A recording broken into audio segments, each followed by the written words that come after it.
Alô, você jovem cansado, seja muito bem-vindo a mais um episódio de Sala do Editor. Hoje é dia 13 de junho de 2021, o dia seguinte ao Dia dos Namorados, também conhecido como o Dia do Pai do Dória. Como é que foi o seu Dia do Pai do Dória, Antônio? Foi tudo da hora? Foi muito fofo, foi muito gostoso. E o seu, Gustavo? Eu não fiz nada, Antônio. Eu não fiz nada. Que bom, que bom. Pelo menos você não é uma daquelas pessoas chatas que, tipo... Eu comentei, eu acho que com você e com nossos amigos antes. Eu acho massa, tipo, você tirar o dia, você é uma pessoa solteira, tirar o dia pra se enamorar, pra tirar um dia pra você até agradecer que você tá sozinho, que você tem esse tempo pra você e blá blá blá blá. Eu acho massa você compartilhar o story e tudo mais, ai, vamos se enamorar e tal. Mas eu perdi um pouco a paciência e tenho certeza que você também, com alguns amigos nossos, sabe? Sim. Que, cara, não cansam de passar vergonha, sabe? Amor próprio é muito gente, importante nos dias dos namorados também, gente. Amor próprio é muito importante. Por favor. Então, muito se importante, preservem gente. online também. Evitem. Sim. Evitem Até porque passar vergonha online. seus futuros parceiros e parceiras podem vir a ver esse conteúdo no futuro, tá? Então, sempre se preservar. Não fiquem muito desesperados, assim. Muito sedentos na internet, assim, publicamente. Muito thirsty. Mas enfim. Antônio, o que você tem pra mim hoje? O que eu tenho pra você é um negócio que você justamente me perguntou uns dias atrás sobre arte de direita. Ah, não. Arte de direita, senhor. A Gustavo. crise não é somente política, é estética, é isso que você quer me dizer? A crise é completamente estética. Ok. É uma crise porque essa direita que temos no Brasil, ela está buscando uma imagem simbólica, heróica, e estamos salvando o Brasil e blá blá blá, e tudo aquilo que a gente já conhece, né? Então, Sr. Gustavo, para efeitos de exemplo, eu vou... Eu sinto que eu vou ver uma coisa muito feia, tipo... Eu espero que não seja aquela artista que sei lá, fez aquela pintura... Aquelas pinturas a óleo bem estranhas, assim, com PMs e pessoas que são membros do governo. Põe aí na tela pra gente, Antônio, depois. Aquelas pinturas magníficas. Aqui está, meu querido. Ah, putz, era exatamente isso, cara. Não. Era essas pinturas a óleo que eu tava falando. Porque... Então... desculpa, siga, por gentileza, antes que eu... O que eu gosto disso, a propósito, o nome da artista em questão, que você justamente comentou, Lucimari Bilhardt, conservadora, realista e com toque espiritual. É uma das principais artistas, né? Não vou dizer que só ela faz, mas uma das principais artistas, cujo exemplo você vê aí da arte de direita. Essa pintura a óleo realista e heróica do salvador da pátria, Jair Messias Bolsonaro. Tá?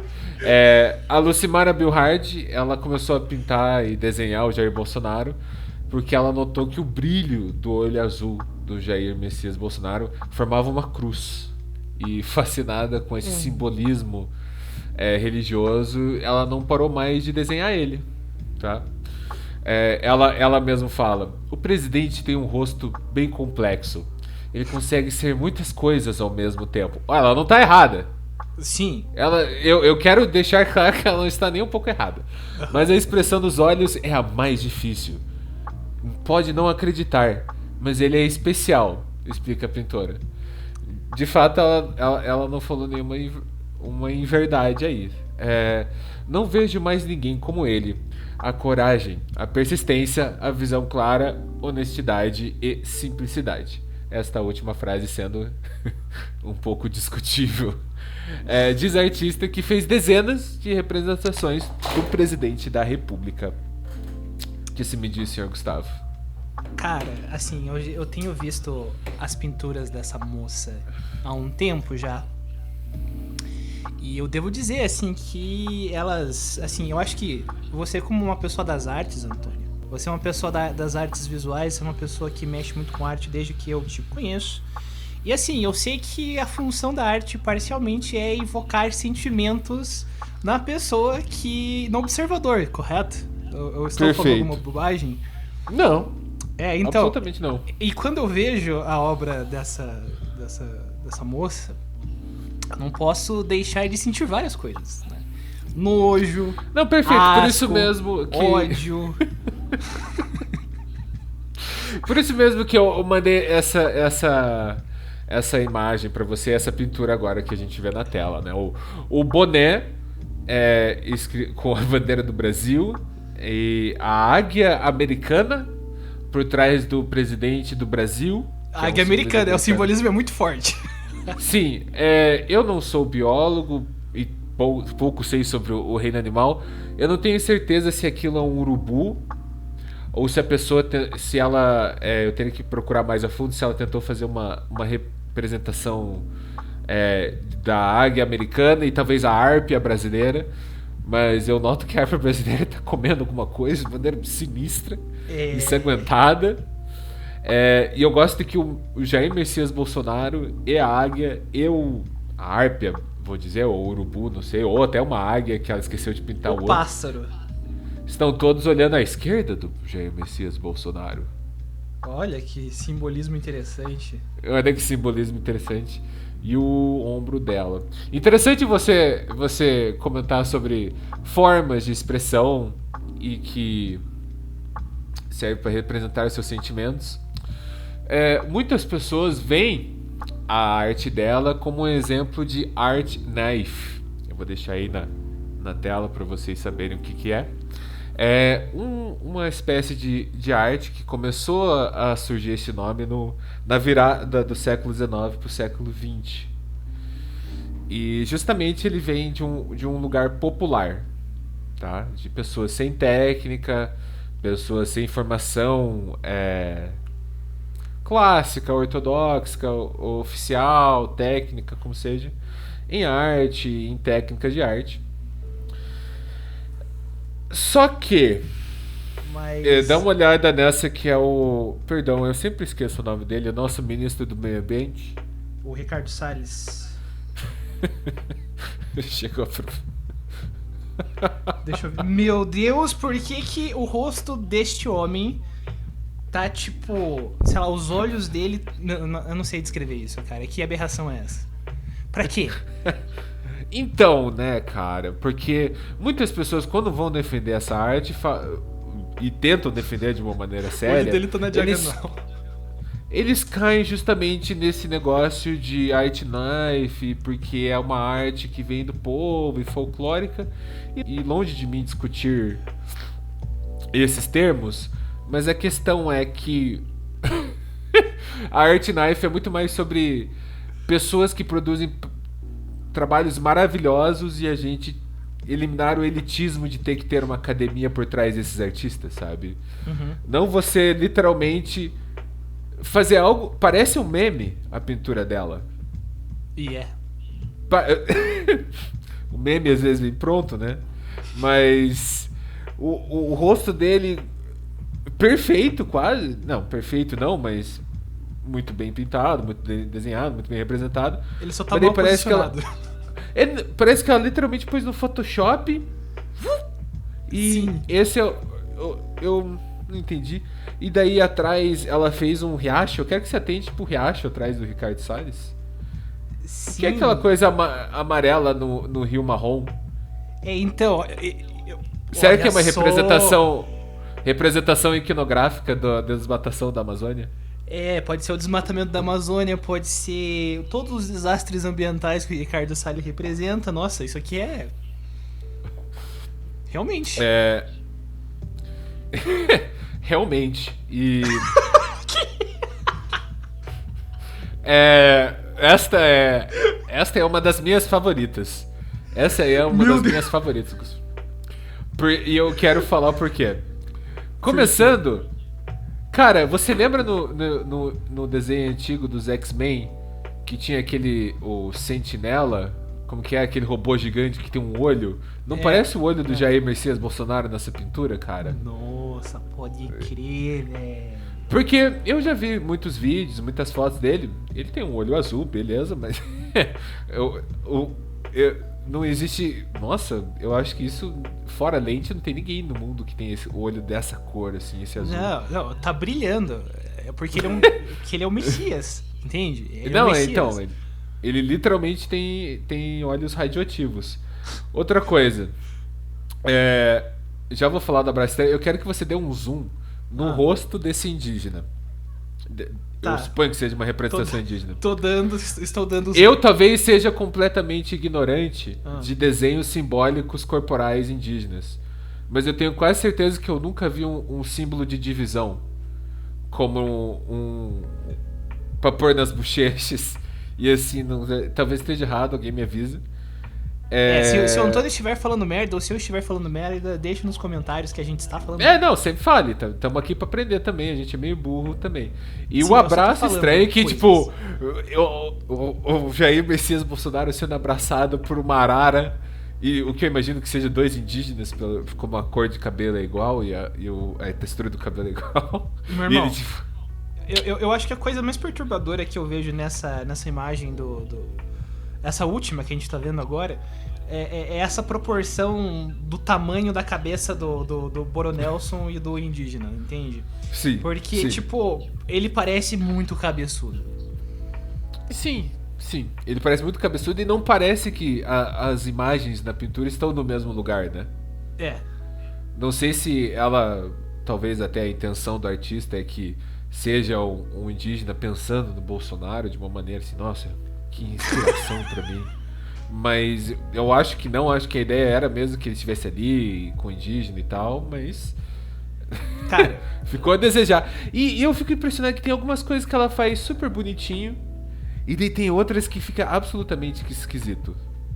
Absolutamente esquisito. Eu te mandei...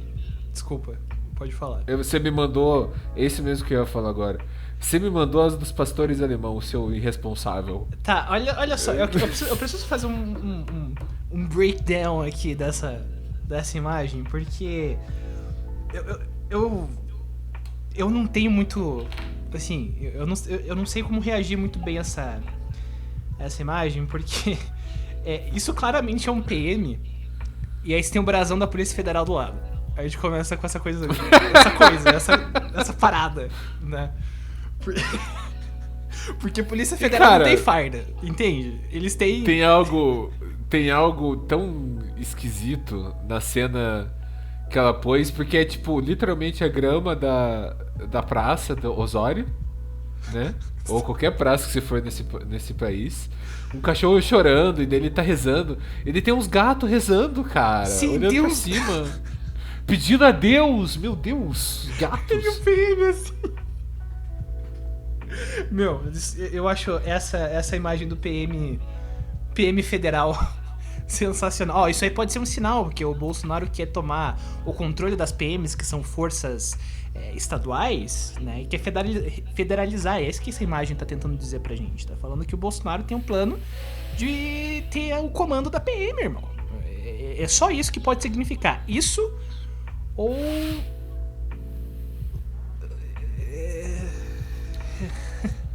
Ou a próxima imagem que eu te mandei também. De novo, nós temos uma águia careca. É estranho uma representação, uma estética dos apoiadores, não de todos os apoiadores, mas de uma boa parte dos apoiadores do Bolsonaro, que é tão patriota, se diz tão patriota, e você pode ver pelas pinturas dela como ela ama o seu verde, amarelo e azul, né? Mas ao mesmo tempo tão comprometido com uma estética e uns simbolismos americanos, a águia americana. Sim, e a gente tem os olhos dele brilhando de novo. E olhos radioativos, lagoa radioativa, né? Realmente, o presidente é radioativo. E tem algo meio... Quando a gente fala a gente falou semana passada de Uncanny Valley, que é aquele termo para quando algo é ambíguo demais e por isso te causa horror, entre o O Sim. pico da certeza que está seguro e o pico da certeza que não está seguro, tem um vale na ambiguidade. Tem algo nessas imagens dessa artista que... é coisa de pesadelo, assim, de verdade. Eu acho. Sim. Sim, eu acho perturbador. Eu acho que a gente tem que ir pra outro tópico antes que eu tenha pesadelos. Perfeito. Se bem que esse país já é o meu pesadelo. Então... eu vi uma manchete num site de notícias. E aí, eu decidi que seria uma boa ideia reescrever a manchete, né? Eu reescreveria como: Ministro da Educação, faz seu trabalho. Mas a manchete originalmente era: Ministro da Educação diz que abre mão de acesso a questões do Enem. Milton Ribeiro garantiu em audiência na Câmara dos Deputados que não vai ler o exame previamente. Então, olha só, algo que era, tipo, super senso comum antes da gente entrar naquele vortex pós-impeachment. Lembra quando uma vida era mais simples? Ali, antes de 2016, onde a gente não tinha que se preocupar o tempo todo com, sei lá... corrosão democrática 24 horas por dia, 7 dias por semana. Então, essa época era super bacana, né? Então, nessa época, né, pros colegas zoomers que não tem muita lembrança da época, era bem bacana, porque a gente só pensava em, sei lá, no dia a dia, nas nossas vidas pessoais, era outros 500, né? Mas... A gente não tinha que se preocupar muito se o nosso coleguinha do lado era nazista, tá ligado? Você não tinha esse problema o tempo todo. Você não tinha preocupação que, tipo... Nossa, era uma vibe assim... Nossa, a nossa classe política, ela é meio ruim sendo um eufemismo pra bem ruim. Mas pelo menos ela não vai implodir a política do país, né? E daí ela foi lá e implodiu a política do país. De graça. De graça? De graça, porque ela não ganhou nada com isso. Ficou pior pra ela em alguns aspectos, diga-se de passagem. Então, mas nessa época, né, o Enem era tipo... Era o Enem, todo mundo confiava no INEP pra realizar o Enem. E aí, durante os primeiros anos da gestão Bolsonaro, a gente teve todo aquele negócio de tipo... o presidente quer conferir primeiro as questões do Enem. E a princípio, quando a gente não tava completamente anestesiado com a situação política diária, a gente ficava ainda puto. A gente tinha uma reação, a gente ficava... Mas, meu Deus, como assim? Olha a censura clara e evidente no Enem, né? Daí é quando a censura se tornou algo do nosso cotidiano, né? É só ver a Fundação Palmares, por exemplo. Mas quando a censura se tornou uma questão do nosso cotidiano, a gente começou a não ligar... Ou pelo menos parecer que a gente não liga tanto pra isso. E aí quando o ministro da Educação vem e diz que ele abre mão de acesso a questões do Enem, a gente fica tipo... Nossa! Vira manchete! Vira manchete! Sim. É um negócio que é o trabalho dele. Sim. Tipo, Sim. Não faça isso. Aí ele vai lá e eu não vou fazer isso. Palmas para o ministro da Educação. Nossa senhora, cara. Nossa, ele vai fazer a coisa que é o certo pela democracia e a educação do país. Parabéns. Isso é a mesma coisa que quando semana passada a gente tava falando que houve polêmica que o Brasil, se o Brasil ia jogar ou não a Copa América, e todo mundo assim, nossa, os jogadores tomaram um não posicionamento de posicionamento no momento. Já era histórico pra seleção brasileira. Onde a seleção brasileira sempre foi meio de direita.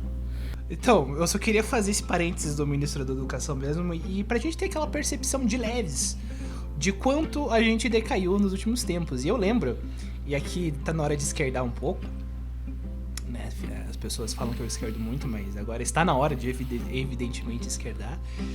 É nessas horas que eu lembro do editorial do Estadão. Uma escolha muito difícil. Você lembra? Lembra que envelheceu bem mal. É até meme. Envelheceu bem mal. É até meme, né? É uma escolha muito difícil, dizia o Estadão. E eles prosseguem com a narrativa, né? Eu entendo que do grupo político ao qual a linha editorial do Estadão, né? Que é a linha editorial que o Estadão segue, né? Eu entendo a narrativa que eles tentam emplacar, que é de terceira via, de centro democrático e blá, blá, blá. Né? Eu entendo, mas nossa, velho... Olha, eu vou te dizer que Tinder é uma coisa peculiar.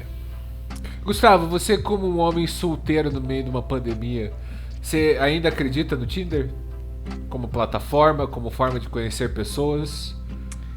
Sua opinião honesta, sua própria opinião pessoal, pode ser honesto comigo. Olha, é que nem eu sempre falo pros amigos, né? Eu acho que o Tinder, ele é um universo à parte, assim, sabe? Eu acho que você não pode confundir ele muito com a forma tradicional de conhecer pessoas, né? Que a gente tinha antes do fim do mundo começar. Então, sei lá, é muito diferente a abordagem que você precisa ter, sei lá, saindo pra ir numa balada, na finada quarta rock, que Deus a tenha. Saudades. É muito diferente você ir na quarta rock, no James, do que de você, sei lá, ter uma série de matches no Tinder, né? Acho que a gente podia falar isso antes da quarentena. Quarentena não, né? Hoje em dia é só prisão domiciliar, né? Porque 40 dias foi há muito tempo atrás. Mas é muito diferente você comparar a nossa fase prisão domiciliar aqui da fase pré-pandemia, né? Eu acho que essa fase pandemia é uma coisa muito 8 ou 80, né? Ou você dá match com a pessoa e aí você meio que começa a trabalhar ali num relacionamento à velocidade da luz, assim, sabe? Então você já começa a conversar, você engata a conversa com a pessoa e aí parece que as pessoas, num certo ponto, estão procurando relacionamentos para que elas, enfim, lógico que isso é uma visão minha, né? A minha percepção das coisas não significa que eu estou correto, mas a percepção que eu tenho é uma necessidade de companhia, o que é muito, muito normal, né?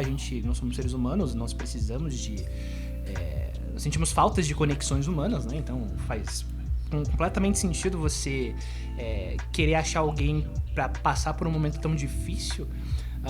E é difícil para todo mundo, não só porque, sei lá, o isolamento faz com que a gente tenha a nossa dose de socialização bem mais abaixo do que a gente quer e abaixo do que é saudável, mas também, sim, como eu disse, o mundo tá literalmente acabando, né?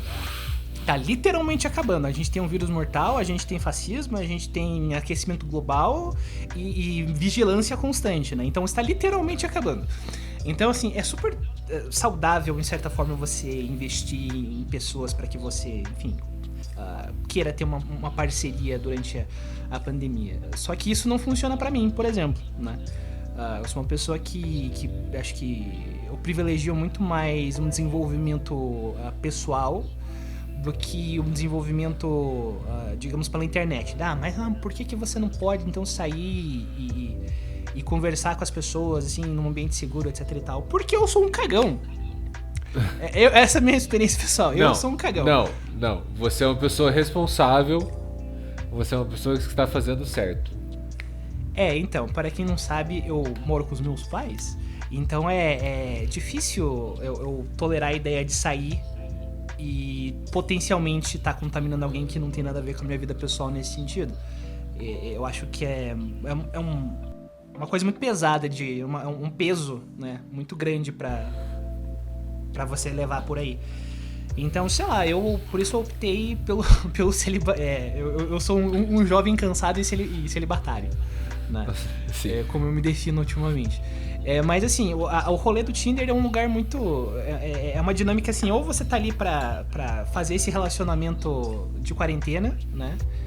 Que é super válido, né? Ou você tenta manter algum interesse das pessoas pelo tempo que for possível durante até, sei lá, a gente conseguir sair de casa sem peso na consciência. E isso já faz muito tempo. Isso faz muito tempo. Então, hoje em dia, eu acho o Tinder, assim, um negócio... tá lá. De vez em quando eu fico entediado e mexo, mas, assim, não há nenhuma perspectiva de querer, né, usar o Tinder da forma que ele foi pensado, né, pra ser utilizado. Isso sem contar que, meu Deus, o Tinder é um show de horrores. O Tinder é um lugar muito estranho. Muito estranho. Eu ia perguntar pra você justamente agora, já que você passou tanto tempo no Tinder a ponto de cansar dele, quais que eram... quais são as características, os sinais, as descrições, as fotos que mais estão te dando nos nervos quando você vê? Tá, olha só. Ó, primeiro de tudo, eu não acho que você gostar de viajar e de fazer trilha é um traço de personalidade, desculpa. Não é, cara. Não é. Quando alguém me diz que a pessoa que gosta de viajar e gosta de aventuras, eu fico... O que isso significa? Porque eu tenho certeza que... Acho que quase todos nós gostamos de algum tipo de aventura. E de viajar por aí. Sim. É que, assim, gente, também a questão, assim... A pessoa não gostar de trilha... Você me falou isso essa semana e eu fiquei pensando a respeito pra comentar com você. E eu não me importo tanto, e eu vou te falar por quê. Mas primeiro, quando a pessoa fala, ai, eu gosto de aventuras, isso é tão amplo. Isso é tão amplo, precisamente. Cara. Você pode gostar de pular de paraquedas, você pode gostar de subir e acampar no Pico Morumbi, como você pode gostar de tomar um coquetel sábado à tarde. Sou tão louco, sou crazy, tá ligado? Mas é muito amplo. A questão das trilhas não é um traço de personalidade. Você tem razão em se irritar um pouco com isso. Mas eu entendo a pessoa porque você tem pessoas, por exemplo, a minha namorada, que totalmente odeiam o ar livre. Ah, sim. A minha namorada é daquelas pessoas que eu imagino que é que nem você, assim.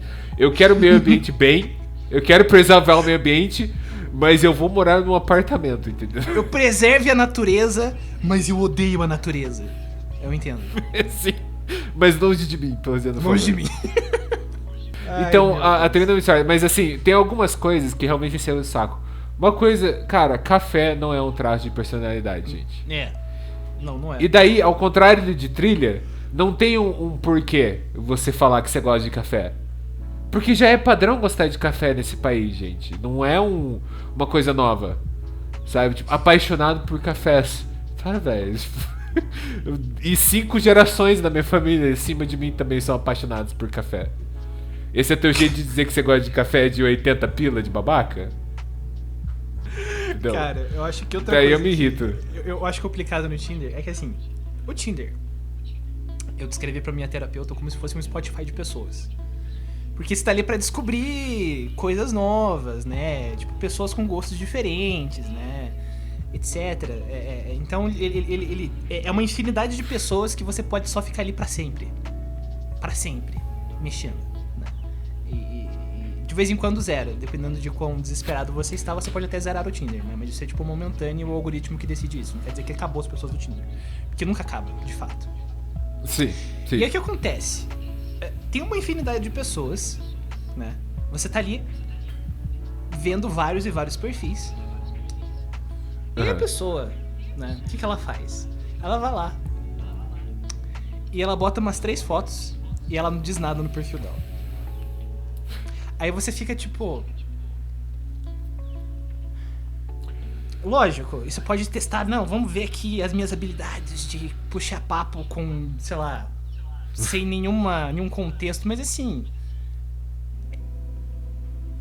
eu sou contra você puxar papo sem nenhum contexto, sabe? Eu sou contra essa postura, porque senão você vai fazer o quê? Você vai fazer uma... Os caras chegam lá com uma cantada genérica, é isso? Ah, de vez em quando, dependendo da situação, se as fotos forem interessantes o bastante, você pode fazer algum comentário que tenha relação com a foto da pessoa. Que ela, sei lá, às vezes ela foi em algum lugar bacana, né? Vai fazer alguma coisa legal, enfim, mostra os hobbies dela através das fotos do perfil. Perfeito. Mas é quando, tipo, são 3 selfies e não tem nada sobre a pessoa e nem a música, que tipo de música que ela gosta, nem nada. O que eu devo fazer com isso? Olá, você é muito bonita. É isso? É isso que eu ia dizer lá? Como que você puxa papo no Tinder falando nisso, senhor Gustavo? Então, como eu disse, eu faço algum comentário em relação ao perfil da pessoa, né? Que ajude a continuar a conversa, né? Porque é isso que é importante, é você conseguir engatar uma conversa. Se você chega e fala, oi gata, tudo bom? Isso não é uma conversa, meu irmão. Isso só você sendo meio inconveniente. Entende? Isso não é uma troca de ideias. Sim.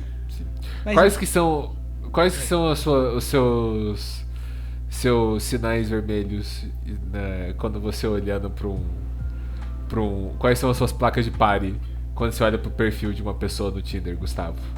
Cara, Quando você eu olha, acho... tipo, essa pessoa não. Melhor não. Claro que tem as pessoas. Tem o seu babaca e a sua babaca de sempre que nenhum cara é baixinho, nenhuma pessoa não sei o que. Tipo, beleza. Mas quais são os seus pessoais? Eu acho paia quando a pessoa bota a altura dela como descrição. Eu fico tipo. Tá bom, beleza. Eu acho extremamente paia. Outro dia, né, eu vi um sinal muito vermelho que era. Veja só, a pessoa ela se dizia contra a democracia. Aí eu fiquei.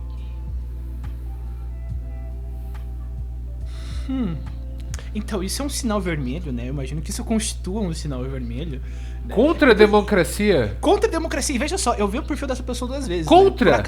Por acaso. Na primeira vez, ela falou assim: uma coisa é você defender a democracia, mas esquerdismos, deixe para lá. E eu fiquei, nossa, que paia. Daí, neguei. Né? E aí depois eu vi esse perfil de volta. Aí dessa vez ela dizia, contra a democracia. Eu fiquei, meu Deus. O que aconteceu nesse período de tempo que sucedeu entre a primeira vez que eu encontrei essa pessoa e a segunda? Ela, o que ela na verdade, descobriu nesse meio tempo? Ela, na verdade, é uma das pessoas mais honestas entre o seguidor, entre a direita, porque ela chegou assim. Alguém explicou pra ela o que era democracia, e daí ela. Ah, não, pode crer, não, eu sou contra isso. Antidemocracia. Então, ó, sinceridade. Ela é uma das pessoas mais honestas desse país, senhor Gustavo, na realidade. Uma pessoa assim, não, eu sou fascista. Eu sou fascista. É isso. Cara, meu Deus, esse país meu Deus. E essa aqui é do Estadão. Líder do governo diz que vai chegar a hora em que decisões do judiciário não serão mais cumpridas. O líder do governo na Câmara, deputado Ricardo Barros, aqui do Progressistas, aqui do Paraná, criticou na terça-feira, dia 8, o Poder Judiciário e disse que chegará no momento em que as decisões judiciais simplesmente não serão mais cumpridas. E o que ele diz, né? Qual que é a citação dele aqui? O judiciário vai ter que se acomodar nesse avançar nas prerrogativas do executivo e legislativo. Vai chegar uma hora que nós vamos dizer, para o judiciário no caso, que simplesmente não vamos mais cumprir. Vocês cuidam dos seus, que eu cuido do nosso. Não dá mais para simplesmente para cumprir as decisões, porque elas não têm nenhum fundamento, nenhum sentido e nenhum senso prático. Tá. Não é ele que decide isso? Vamos primeiro... Primeira coisa. Foda-se, irmão. Essa é a minha primeira reação. Simplesmente, ninguém liga, irmão. Isso não é uma decisão sua, não é você que determina esse tipo de coisa. Mas a gente já vê, né, a predisposição dos integrantes do governo, né, no caso a base de apoio do governo na Câmara dos Deputados, em afrontar as instituições democráticas, porque isso aqui, para um transeunte, para uma pessoa que não está prestando muita atenção, só está de passagem, pode parecer só uma baboseira, mas na realidade isso aqui foi, na minha opinião, um dos comentários mais agressivos contra o nosso regime instituído pela Constituição de 88, principalmente vindo de alguém que é líder do governo na Câmara. Por quê? Porque quem dá a palavra final nesse país, não só nesse país, mas em regimes democráticos, é o judiciário. Essa é a função, esse é o poder que o judiciário tem. Ele tá ali para dirimir conflitos e dúvidas que dizem respeito a todo o funcionamento da sociedade, inclusive revisar, poder barrar atos do executivo ou do legislativo, tá? Então, o que a gente chama, na realidade, se você acompanha a página dos Jovens Cansados desde o início, você vai ver lá que no início foi feito um post sobre a função contramajoritária do judiciário. O que isso significa? A função contramajoritária do judiciário é justamente não ter que se decidir baseado em vontade popular, porque nós já temos instituições que fazem isso. A gente conta com o legislativo, a gente conta com o executivo. Essas são instituições que os representantes são eleitos pelo voto, são instituições majoritárias. E existe a função contramajoritária do judiciário justamente para que essa maioria não massacre a minoria. É por isso que o judiciário existe, em partes. não é só por isso. Calma, respira. O que ele quer dizer com isso é que ele, assim, na visão dele, de uma galera do governo, o judiciário, ele extrapola as funções dele, né? Então, assim, existem atos que são prerrogativa do executivo, atos que são prerrogativa do legislativo e atos que são prerrogativa do judiciário. E aí o Ricardo Barros, ele tá tentando argumentar que existem atos do judiciário que extrapolam essa divisão, essa interferência indevida entre poderes. Não é uma interferência entre poderes legítima na visão dele, e sim uma interferência indevida. Mas isso acontece porque o STF impôs uma série de reveses ao governo Bolsonaro em vários pontos da gestão dele até agora, né? Sendo uma das últimas instituições que infelizmente tem segurado um pouco o governo. Porque se você não lembra, telespectador, o presidente Boronelson, ele já aparelhou a PGR, provavelmente a Polícia Federal, Tribunal de Contas, quase lá, depois a gente já vai falar sobre isso, eu tenho uma anotação pra gente falar sobre o TCU hoje também, e deu uns tabef no exército também. Então, assim, o STF é uma das únicas instituições que tá conseguindo, na linguagem gamer jovem, tancar o presidente da República. Então, só o STF tem conseguido tancar, ou no caso, segurar o presidente da República ultimamente, apesar de estar fazendo isso de maneira muito equivocada em vários aspectos. Só que como a gente precisa viver também, a gente tem que... É complicado porque tem que criticar o STF e defender o STF ao mesmo tempo. E daí como é que a gente faz isso? Sem dar margem pra fascista querer destruir o regime democrático. É bem difícil. E essa literalmente é a minha profissão. Eu tô bem cansado. Mas retomando. Ricardo Barros, ele não só falou essa baboseira, né? Não querer cumprir decisão judicial. Inclusive, isso é crime de responsabilidade. Não cumprir decisão judicial. Caso você seja integrante do executivo, você não cumpre decisão judicial. Isso é um crime de responsabilidade. Mas ele disse outra coisa incrível que só prova que a gente achava que a gente estava num lugar ruim e a gente vai piorando. Por quê? Você sabia, Antônio? Você sabia que o Ricardo Barros ele é a favor do nepotismo? Ele é a favor do nepotismo. Olha só. Que bom! Não é a primeira vez que Barros faz declarações críticas a decisões do judiciário. Em entrevista ao Estadão em fevereiro, o parlamentar defendeu a contratação de parentes de políticos para cargos públicos, vulgo nepotismo.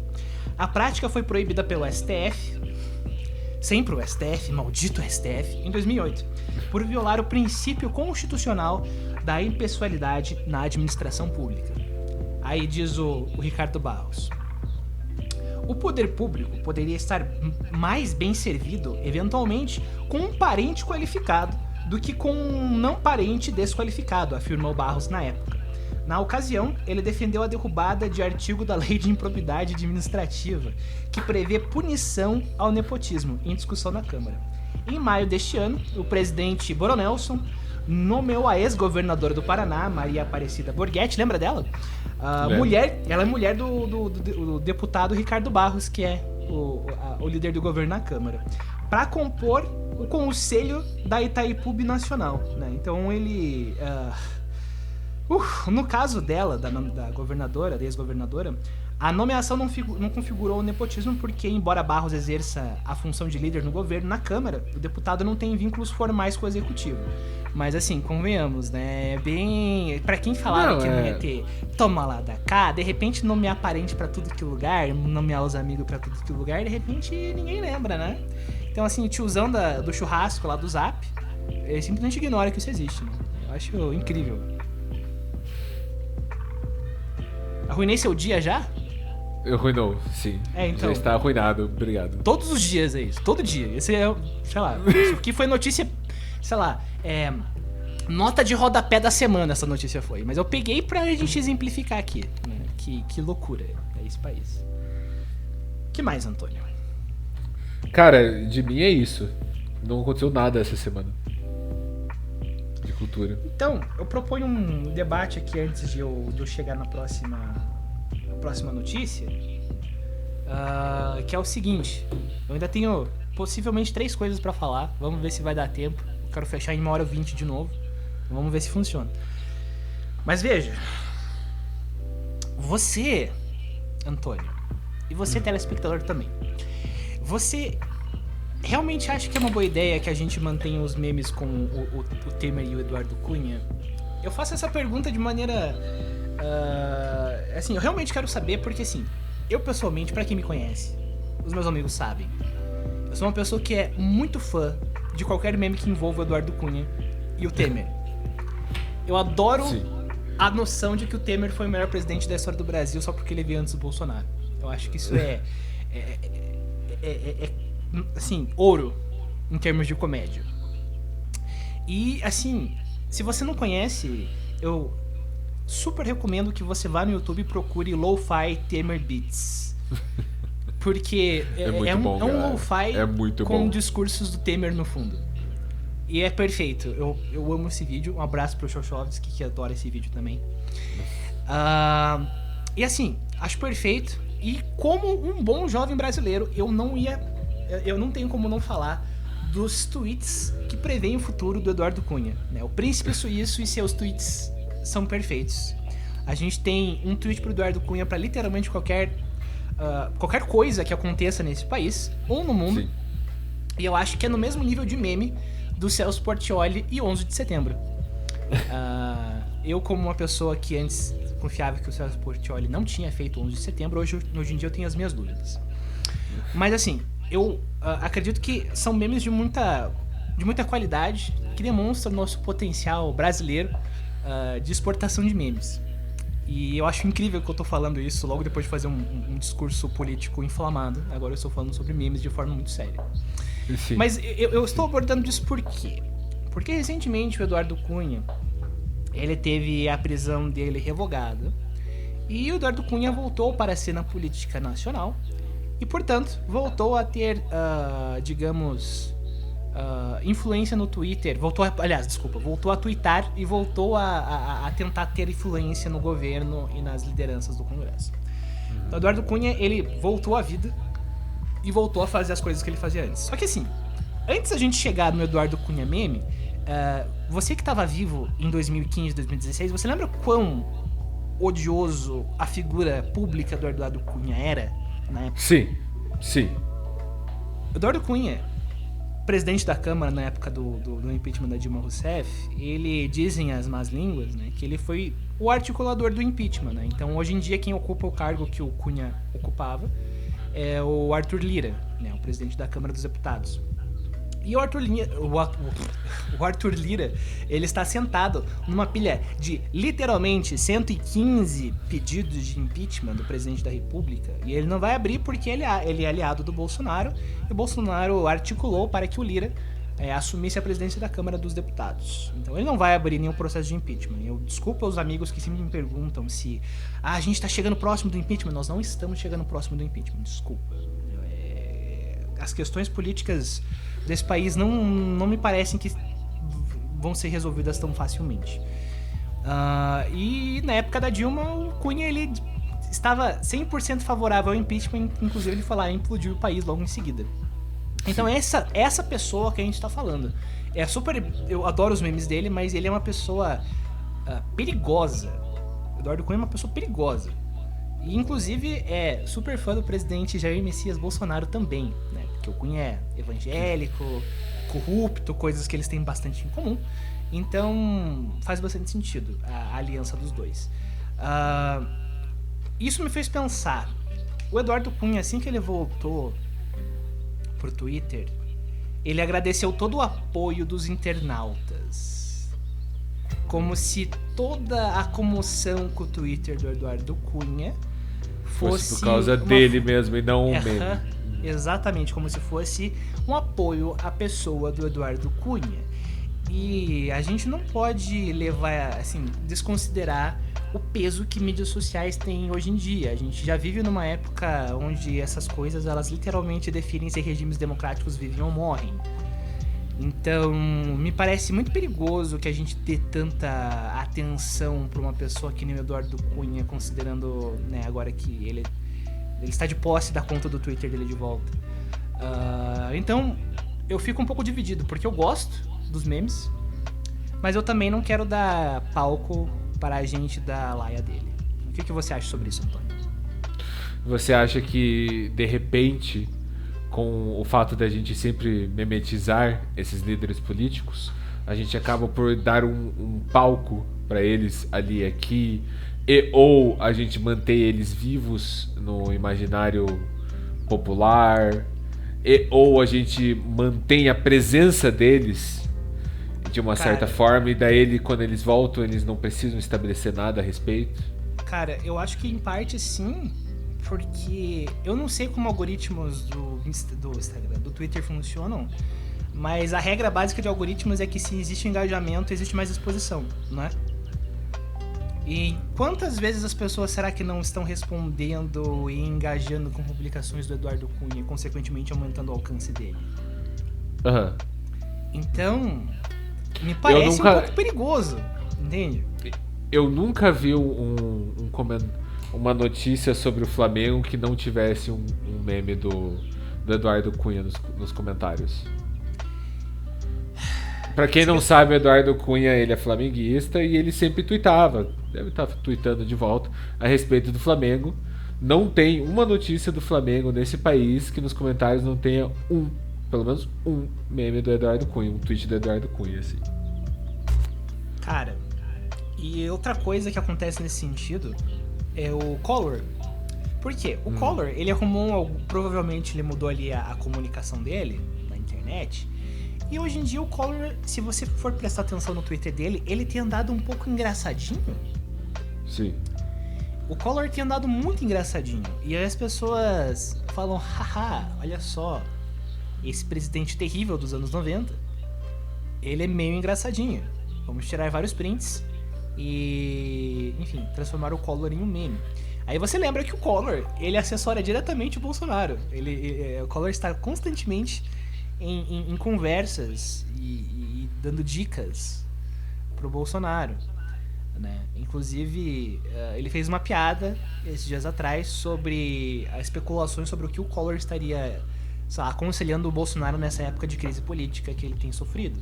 E aí o Collor fez um tweet super engraçadinho no Twitter, falando sobre, eu falei pra ele usar capacete na motociata, haha, porque ele é tão engraçado. E aí, o jovem despercebido vai lá e começa a transformar o Collor em meme também. Uhum. Então você percebe qual que é o risco que a gente tá correndo aqui? A gente pega esse bando de como diria o Carluxo, canalhas. Pega esse bando de canalhas e transforma tudo em meme. E é basicamente... isso facilita a comunicação dessa galera. E então, perde a seriedade do mal que eles realmente causam por sim, baixo dos panos. E às vezes nem por baixo dos panos, assim. Gustavo, você lembra quando o Bolsonaro era um meme? Então, olha só, eu total não ia falar sobre isso, mas sim. Pra quem lembra, assim, obviamente existe toda uma conversa, toda uma controvérsia sobre o CQC elegeu o Bolsonaro. Eu não acho que o CQC sozinho tenha tido tanta influência. Não é tão simples assim os movimentos de extrema-direita do país. Não. A conjuntura política favoreceu a ascensão do Bolsonaro. Mas a gente não pode negar que o CQC teve algum papel nisso. Existiu alguma influência nisso. Porque eu, como um adolescente cabeludo, engraçado falar cabeludo, mas eu como um adolescente cabeludo em 2008, eu lembro claramente de pensar, putz, eu vou acordar 6 horas da manhã da segunda-feira, porque eu preciso ir pra aula, mas eu vou ver CQC antes, né? Então eu vou dormir mais tarde e é isso aí. Aí eu ia assistir aquele programa e, sei lá, semana sim, semana não, a gente tinha o Bolsonaro lá, cara. Porque ele é esse personagem tão quirky da política brasileira, esse personagem tão atípico, né? É como se ele fosse só... sei lá, folclore. Olha esse deputado grosso e racista e conservador, hahaha. E não só o CQC, em grande parte do CQC, mas lembro que os outros programas no estilo CQC. Não, o Pânico na TV. A Luciana Gimenez. Eu vi um grande uso do Bolsonaro para entretenimento barato e rápido na televisão brasileira por muitos anos. Antes, não sei, a gente já tinha o conceito de meme na época ou a gente ainda tava perdido naquela era, naquele limbo que foi os emojis, eram os memes? Não, calma. Você tá confundindo terminologias aqui. Eu, como tenho o meu diploma fictício em memes, eu vou te ensinar algumas coisas agora. Primeiro, se a gente tá falando de 2008, era muito cedo pra chegar na época das Rage Faces, que era... Tá. Justamente o que a gente achava que eram memes, né? Isso vai ali por volta de 2010. Eram memes, mas eram memes bem primitivos. Não, sim, eram memes, mas existiam outros memes, tipo aquela coruja do Oh Really? Aquilo era um meme também, só que as pessoas não chamavam de meme. O que eles chamavam de meme eram as Rage Faces com os... Enfim, todas as bilhões de carinhas, como diria Cauê Moura, memes, tipos de carinhas são memes, uns são bons e outros não. Memes, não sejam forever alone. Cola com a galera e canta junto esse refrão. Como Gustavo. diria Cauê Moura. Eu me senti horrível falando isso, desculpa. O ponto é, na época, a gente considerava só isso memes, né? Depois a gente foi expandindo o conceito e aí a gente tem toda, né, essa bizarrice pós-moderna que nós temos hoje em dia. Memes de altíssima qualidade. Sim. Mas, né, na época o Bolsonaro, ele não era chamado de meme ainda, ele era só apenas... E isso aqui desde sempre, infelizmente, ele sempre foi um mito. E agora eu trago mais uma manchete pra estragar... Não, eu acho que o seu dia já tá estragado, mas eu vou mandar essa aqui porque tem algo de cômico nela. Você vai ver, tem algo de cômico nela. Tá. É do Estadão também. Beleza. Cobrado a explicar falta de máscara e aglomerações, Bolsonaro diz ao Supremo que ações do governo para frear a pandemia mostram que ele não foi irresponsável. Você pode rir agora. Ele não? Mas ele não foi irresponsável, ele sabia muito bem o que ele estava fazendo. Essa é a minha olha opinião. Só. Eu entendo o ponto que você quer dizer aí, que ele sabe justamente isso. Todos os atos eles são propositais, eu concordo com você. Sim. Mas assim, quando tá falando com o Supremo, precisa dar aquela máscara de institucionalidade, né? Então, ele vai responder ali por meio da AGU, que é a Advocacia Geral da União. Em 15 páginas, o governo diz que... Em 15 páginas, o governo diz ter adotado diversas ações, e eu acho engraçado que diversas ações é um termo super genérico. O que são diversas ações? Enfim. Para o enfrentamento da Covid-19, e defende ser dispensável qualquer ordem judicial que se sobreponha aos decretos vigentes. Ele tem medo de ser obrigado a usar máscara. Aí lá, dizia o documento: a adoção de medidas pelo governo federal, capitaneadas pelo chefe do Poder Executivo Federal, tem por escopo combater o novo coronavírus, e que por si só afasta a alegação de irresponsabilidade imputada ao presidente da República quanto à observância de medidas necessárias ao enfrentamento da pandemia. Lembrando que isso é uma ação que questiona por que o Bolsonaro não usa máscara em público. Daí ele vem falar de um monte de coisa diferente que não tem nada a ver. A cortina de fumaça, como nós chamamos. Mas o ponto é que a pessoa diz: ô Bolsonelson, por que você não usa máscara? Daí ele fala: calma lá, eu fiz várias coisas pra conter o coronavírus. Quais são essas diversas coisas, Bolsonaro? E ele fala: não, eu fiz várias coisas. Várias coisas. Várias Você vê que coisas. ele não tá mentindo. Se ele fez 2 coisas, já tá... Ele fez 3 coisas. Isso é algumas coisas, convenhamos. Isso não são várias coisas, isso são algumas coisas. Que cara de pau também de mandar uma dessa, né, cara? Cara, assim, e aí, o que resta pra gente nesse momento? Porque eu não sei se você viu nessa semana, o Bolsonaro, ele também queria... Ele veio com um migué, porque ele veio com 2 migués nessa semana, principais. Ele dava migué todo dia, mas teve 2 principais. O primeiro deles foi... o migué que ele falou que um tal de Queiroga, o ministro da Saúde, iria encomendar um parecer pra desobrigar o uso de máscara. E aí foi tipo... Sim, eu ouvi essa notícia.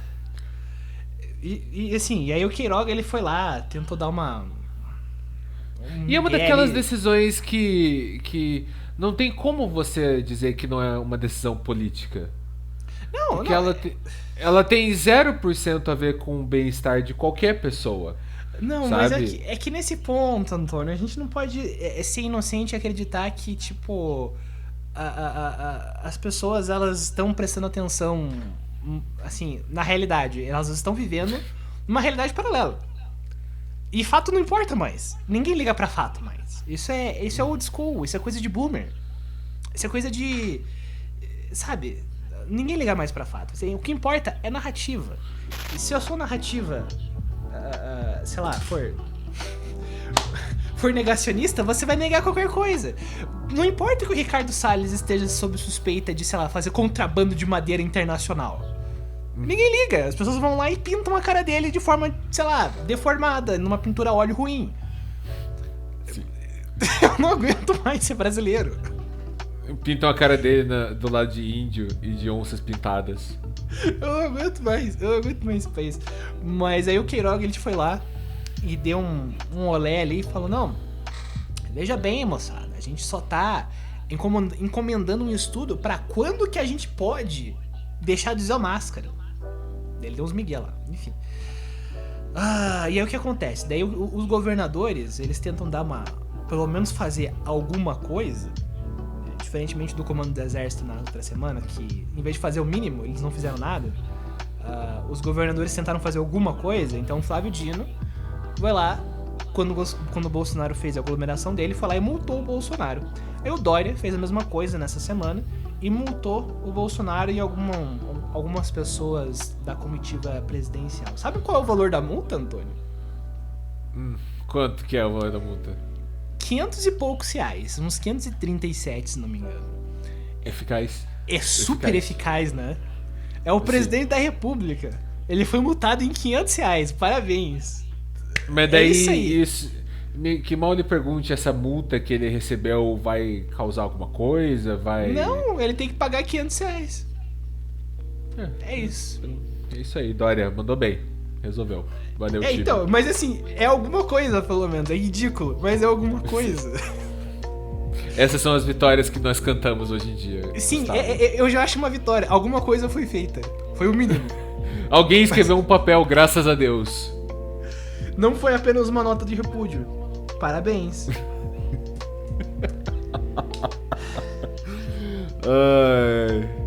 Eu acho que se desde que começou a pandemia, se eu ganhasse R$1 por cada nota de repúdio que passou pela minha frente, assim, se eu li ou não, só passou pela minha frente, eu ganhasse R$1. Cara, sim. Eu acho que a pessoa que mais me irrita nesse ponto é o Rodrigo Maia.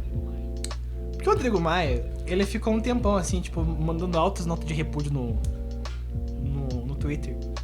E assim, é melhor que o Lira, pelo menos, porque o Lira, ele só fica, tipo, pagando pau pro Bolsonaro e fazendo ameaçinha quando é conveniente. Mas o Maia, ele vinha com aquelas notas de repúdio, com aqueles tweets peitando o Bolsonaro, tancando o Bolsonaro. Sim. E ele tinha, sei lá, uns 60 e poucos pedidos de impeachment, ele não abriu nenhum. Aí vai chegar o meu amigo nos comentários, Thiago Seman. Ele vai chegar nos comentários, hipoteticamente falando, porque ele não vai fazer isso porque eu disse que ele ia fazer isso, enfim. Hipoteticamente falando, ele chegaria nos comentários e diria: mas as circunstâncias políticas não permitiam a abertura de impeachment contra o Bolsonaro. Por quê? Se isso acontecesse naquele momento em que o Maia era presidente da Câmara dos Deputados, era possível que o Bolsonaro conseguisse fortalecer a narrativa dele de que os poderes da República estão impedindo ele de governar, principalmente numa situação onde você não tem a possibilidade de manifestações populares, porque todo mundo que tem bom senso está preso em casa e só sai quando é preciso. Sim. O que é um argumento muito bom, eu concordo com ele, eu acho que ele é extremamente coerente. Mas em retrospectiva, putz, ele devia ter protocolado. Devia, né?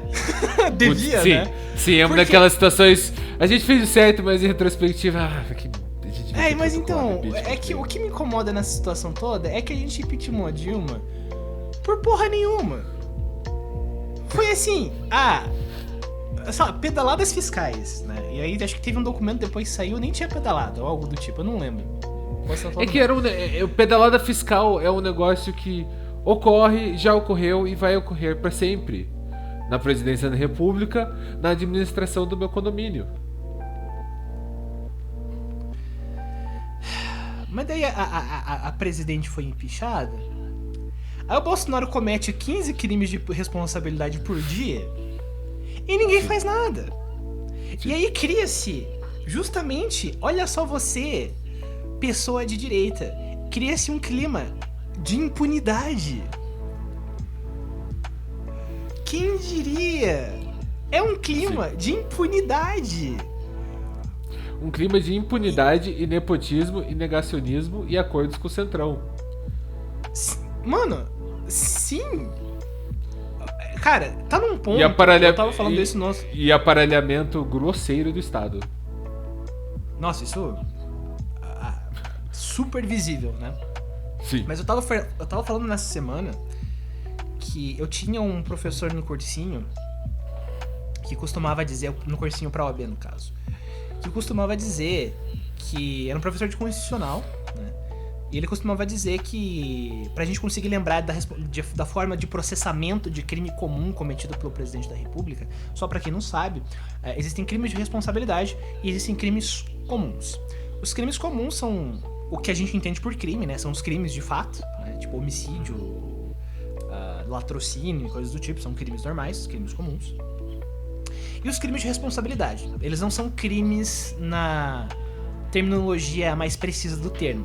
Eles são como se fossem ilícitos que permitem a abertura do procedimento de impeachment, beleza?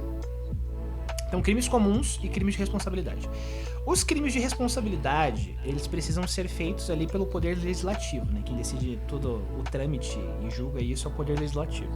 Agora, crimes comuns, quem decide, né, a abertura de ação penal contra o presidente da República é ninguém menos que o Procurador-Geral da República, ou seja, o órgão máximo do Ministério Público. E para quem não sabe, o órgão máximo do Ministério Público, nosso PGR atual, nosso Procurador-Geral da República atual, é ninguém menos do que Augusto Aras, um moço super descolado que decidiu que seria uma ótima ideia burlar todo o procedimento interno de seleção do Ministério Público, que a gente chama de lista tríplice, né, onde todos os procuradores e promotores vão lá e votam, entendem?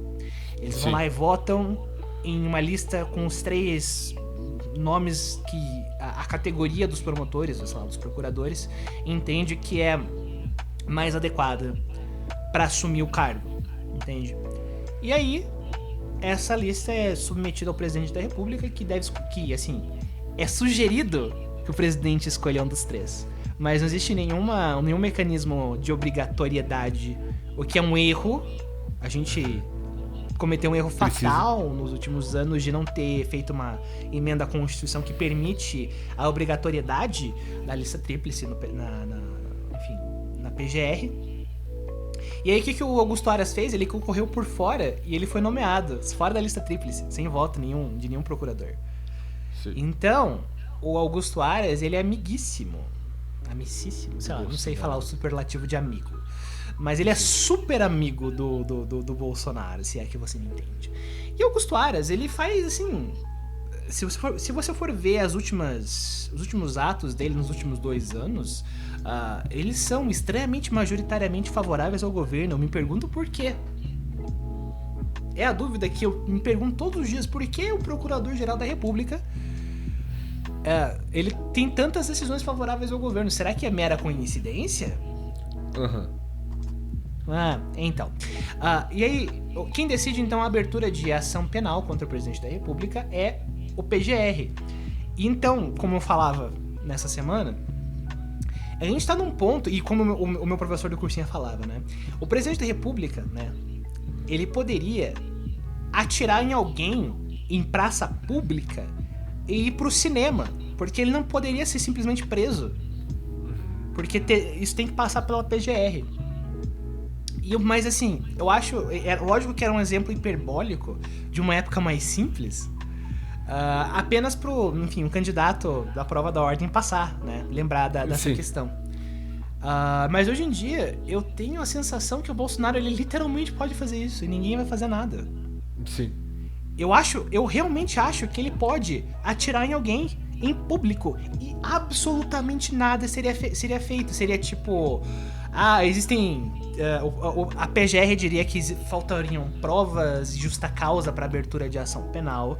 O Arthur Lira diria que isso não é o momento para apurar e apontar dedos para quem o presidente da República decidiu atirar. Ia ter fake news nos grupos Senado, de Zap. Ia Oi? ter fake news nos grupos de Zap dizendo que o... não foi o Bolsonaro que fez isso, sabe? Ele Não, ia falar que o Bolsonaro tava se defendendo. É por isso que a gente tem que andar armado. Sim. Nossa, com certeza, sim. Isso aí. E ia ter gente, iam ter políticos figurões dizendo que não, se a gente abrir um processo criminal contra o Bolsonaro, isso vai ameaçar a nossa estabilidade institucional. Porque esse é o ponto que a gente chegou. A gente usa questões super legítimas para legitimar atrocidades. Então eu tenho certeza que a gente tá nesse ponto. O Bolsonaro, se ele quisesse, ele poderia atirar em alguém.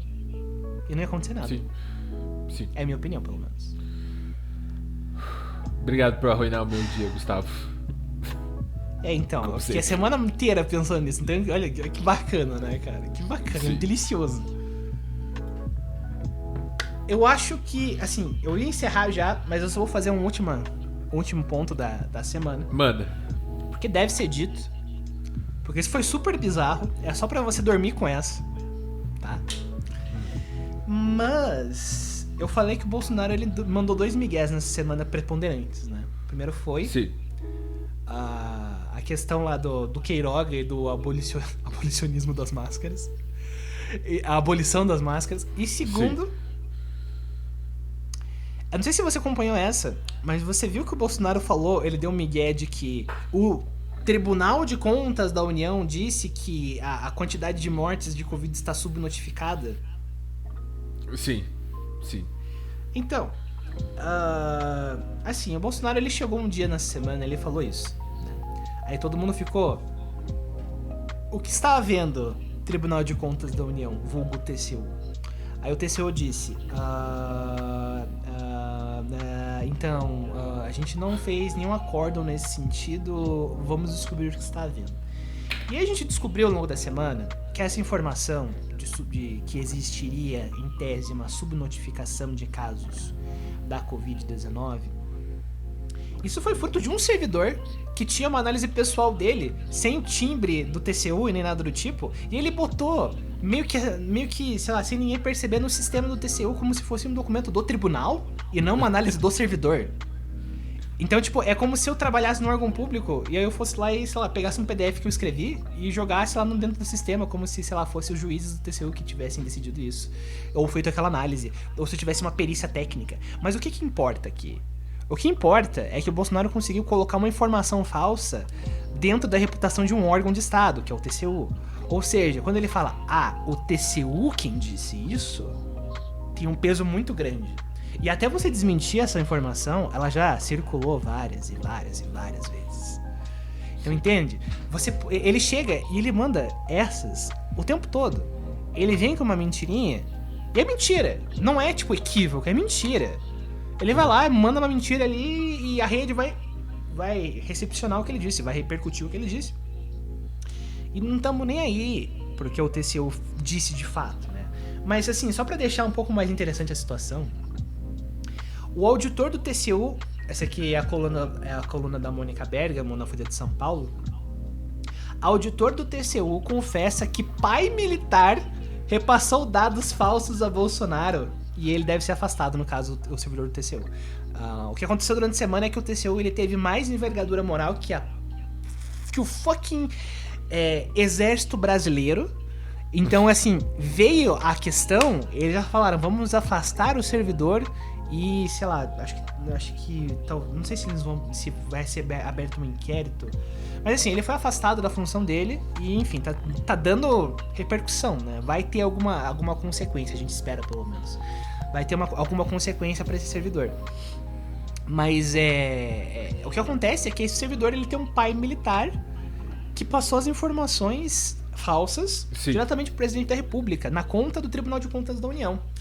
E esse mesmo servidor, ele já foi tentado ser nomeado pessoalmente pelo Bolsonaro para ocupar um cargo, se não me engano, no BNDES. Só que daí o TCU disse que não ia ceder o servidor. Eu posso estar equivocado ao órgão que ele poderia ser cedido, mas isso aconteceu. O Bolsonaro tentou nomear e aí o TCU não liberou o servidor para cumprir a função em outro órgão. Ou seja, amicíssimo. Eu ainda não sei falar o superlativo de amigo, mas super amigo do presidente Sim. da República. Com o pai militar, né? E eu tô percebendo que militares hoje em dia é sinônimo de... Enfim, não vamos falar porque eu não quero ser torturado depois. Opa. Né? Enfim.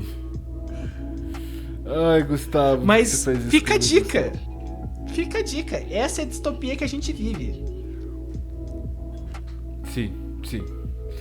Em que o próprio presidente da República, ele destrói a reputação e a legitimidade dos próprios órgãos da instituição democrática. Eu acordo super feliz todos os dias que eu escolhi uma profissão que é subversiva. Cuja responsabilidade. Nos olhos do governo. Sim. E tem responsabilidade de acompanhar esse troço todos os dias. Que bom, né, Sim. cara? Que delícia. Cuja responsabilidade é justamente defender o regime do. Como que é o nome? É o Estado Democrático de Direito, aquele lá que eu cuja jurei responsabilidade... defender no meu juramento da Ordem dos Advogados do Brasil. Pode crer. Sim. Que bom, né? Que bom. Ai, Gustavo. Mas é Gustavo, isso, então. Eu vou tomar um banho abraçando meus joelhos. Chorando. Pois é, eu vejo você na semana que vem, então, no meu próximo desabafo. Tá bom, então. Até semana que vem, gente. Pro Gustavo deprimir a gente mais uma vez. Até semana que Tchau. vem, gente. Se gostaram, curtam. Aquele papo dos youtubers, sei lá, se inscreve no canal ou qualquer coisa do tipo. Eu espero que sim, porque seria bom. E é isso. Então. Beijo, então, gente. Se curtir, dá um like aí. Beijo, Valeu. eu vou me esconder embaixo da cama. Beijo. Beijo, tchau.